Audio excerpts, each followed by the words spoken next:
Hello guys, welcome to a new video from the channel. This time we check how to clear cache in Google Chrome. So let's start.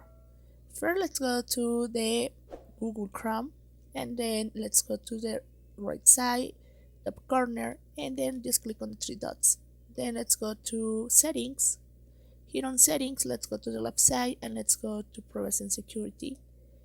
And then just click here on the first option that says delete browsing data. Just click here and you can select only cache and files, and you can select the time large.